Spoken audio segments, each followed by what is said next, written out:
Hello and welcome. The reason why I'm recording this lesson is because it's a particularly important lesson for our journalism class, because this is going to be the introduction to the first assessment that we've had to do so far. Now please remember to like and subscribe. All comments have been disabled.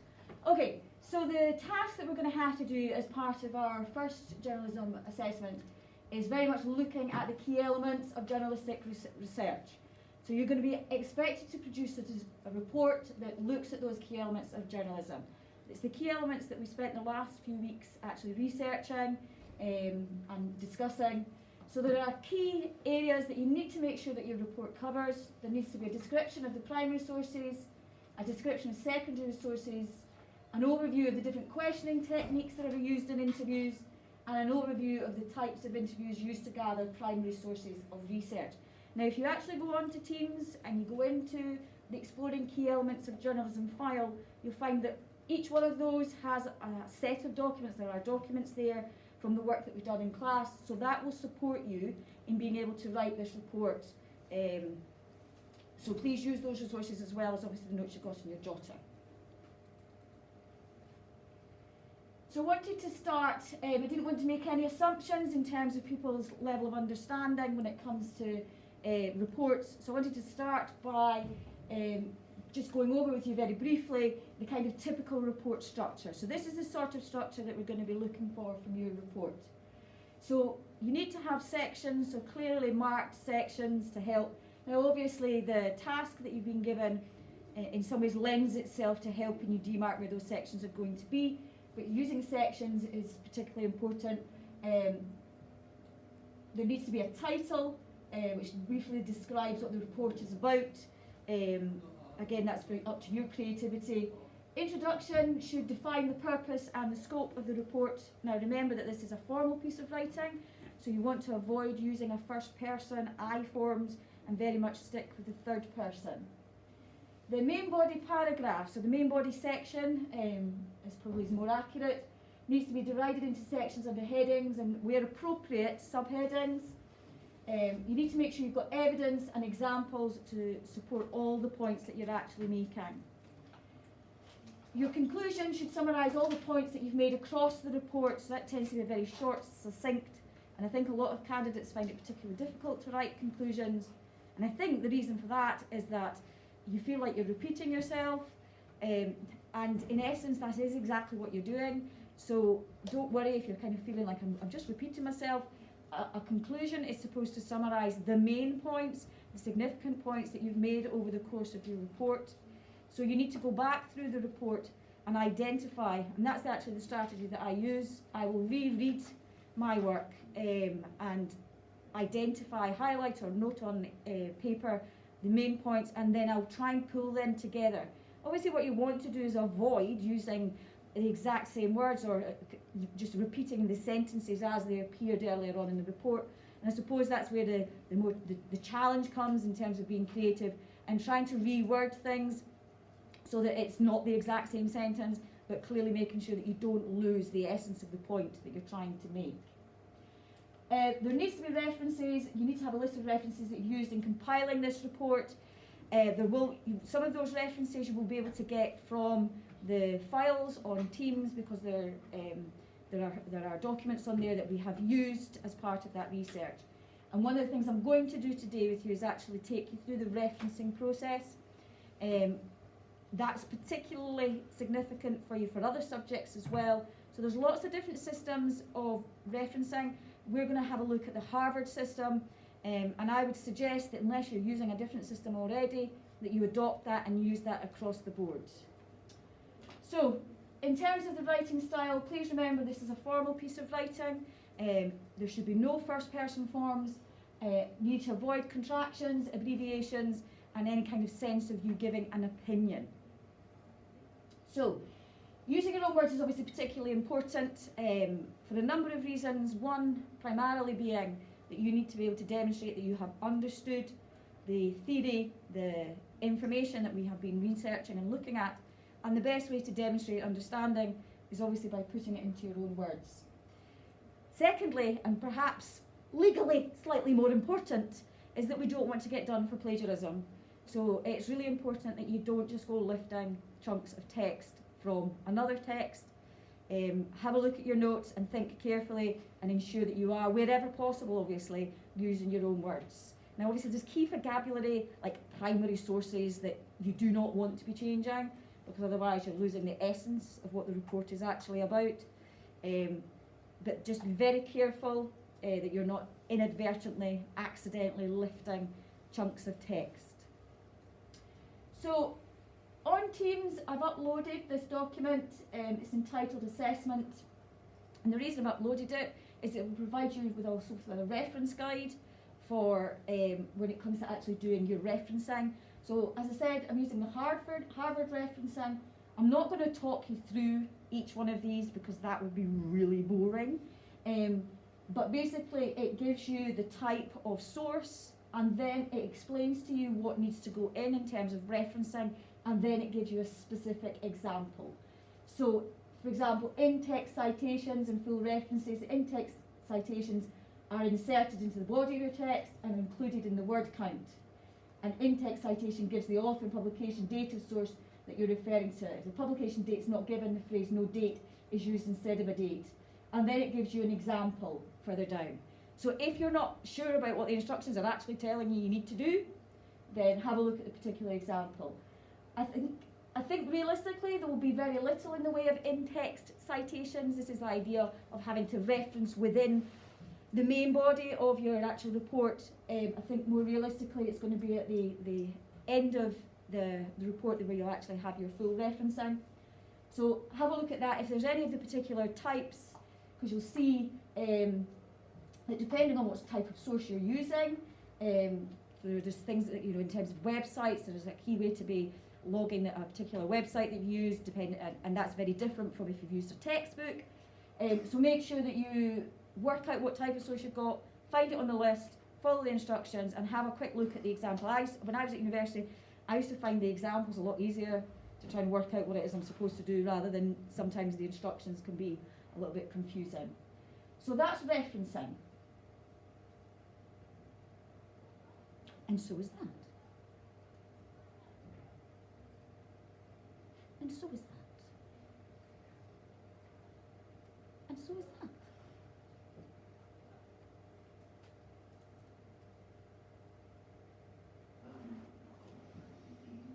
Okay, now, this is the really important bit, because when you submit this report to me for marking, you must ensure that you have checked and edited your work. Now, I try to check and edit everything. So if I'm sending an email or I'm putting a post on Teams, I will write it, and then I will check it and then edit it before I send it. The times where I have made a fool of myself have always been because I have not checked and edited my work. I know that I make mistakes, and the importance of reading my work, if it's an extended piece of writing, I have to read my work out loud so I can actually hear the quality of my expression, and I can hear the bits that just don't sound quite right, where perhaps I've lost the flow, or where perhaps meaning has just become a little bit clouded.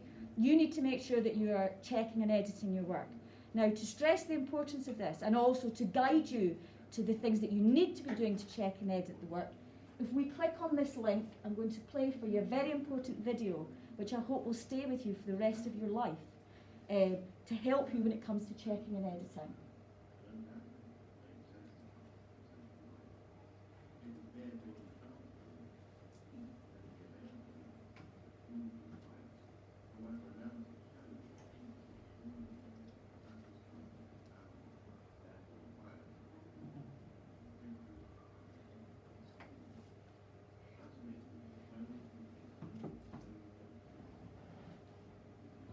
It's worth the wait, by the way.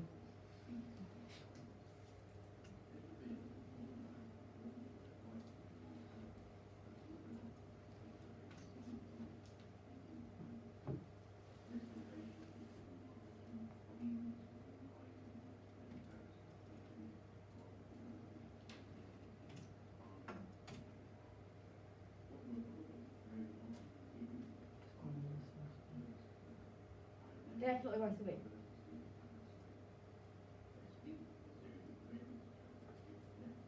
finding this particular resource on YouTube, I would say, has been the pinnacle of my career. It really does not get any better than this, which is why it's worth the wait.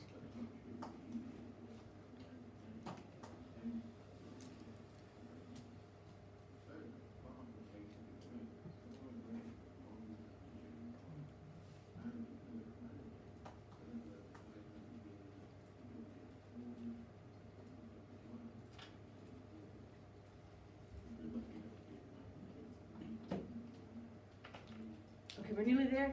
It's thinking about it. I fear there's going to be an advert first.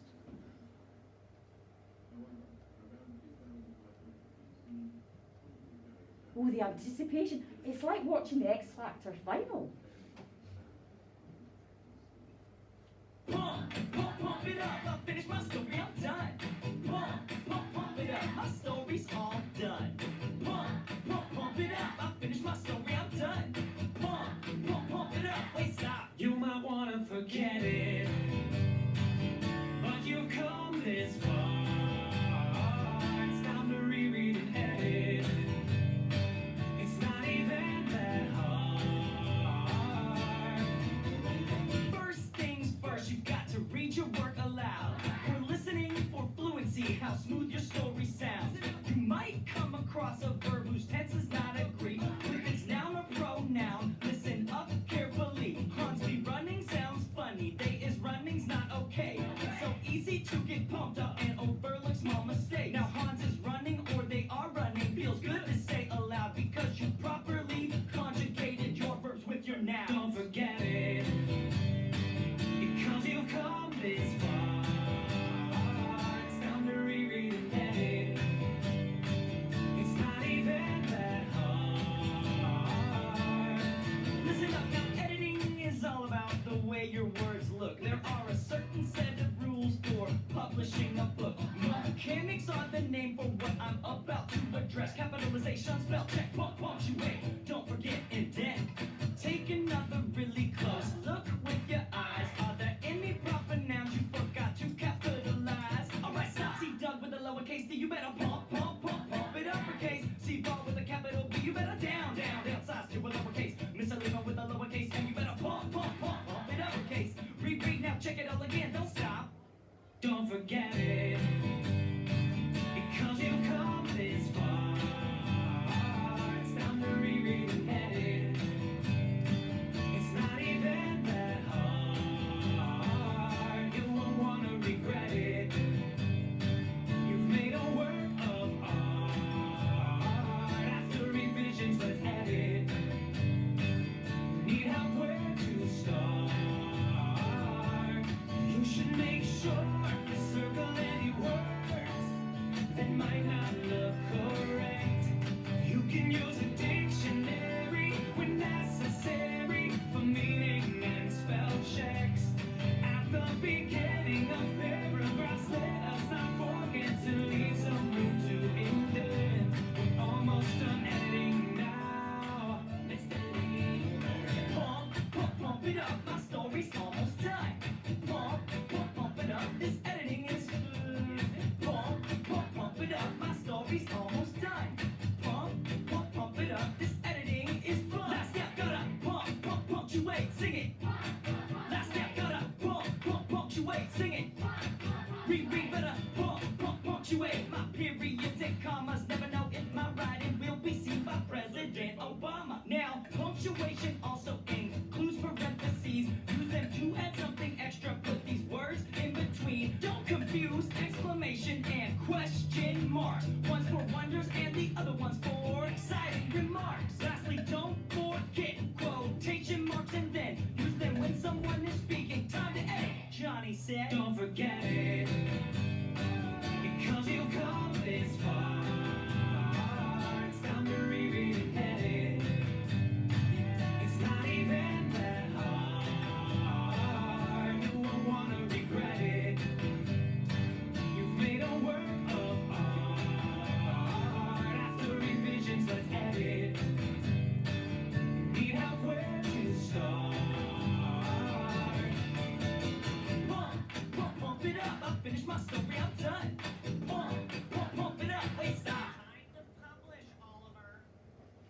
Okay, so that piece of genius I share with you to enable you, to motivate you, to inspire you to check and edit your work. What I would say is that if I have any concerns about people not checking and editing their work, we will play that video again until we become secure in our ability to check and edit our work. So I will leave you to make a start, have a look over that information. Obviously I'll come around and give you a hand, but you're writing a report, go back to the opening of the lesson where there's a clearly defined brief about what actually needs to go into the report. And as I say, please email, put your hand up, whatever, give me a shout and I'll come and help. Okay?